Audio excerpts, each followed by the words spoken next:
Cervical cancer shouldn't be a killer, and Karen Hobbs is the living proof.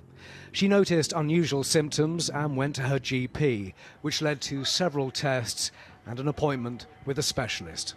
I just, when you just know, we know our gut instincts, and I just sat down in front of him like we are now, and I just said, "Is it cancer?" And I could feel myself getting upset like I am now. And he just said, "I've been doing this for 30 years. We need to wait for the biopsy results, but I'd be very surprised if it wasn't." And that was it. Sorry. That's right. Jade Goody's death in 2009 led to a big rise in screening numbers, but they tailed off really quickly and are now at their lowest for a decade.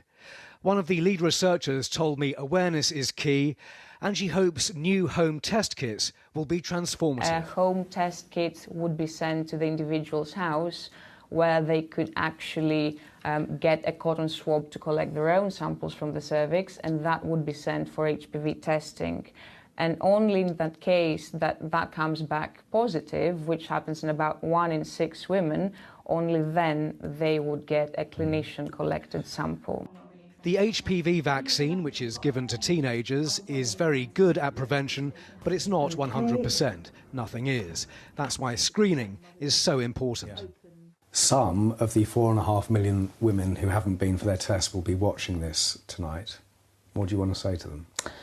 If you've never had a cervical screening test before, I get that it can be scary, it might be something you're not sure about.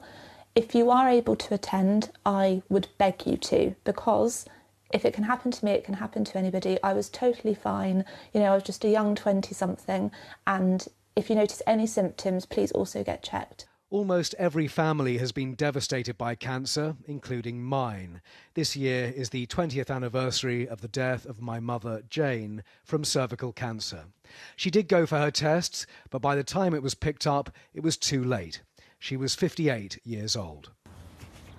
Well, it shouldn't have happened to my mum, and Wellbeing of Women is the charity trying to ensure it happens less and less, which is why I'm running the London Marathon soon for them.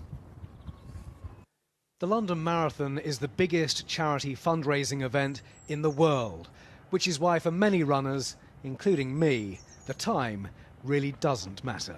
Simon Vigar, 5 News.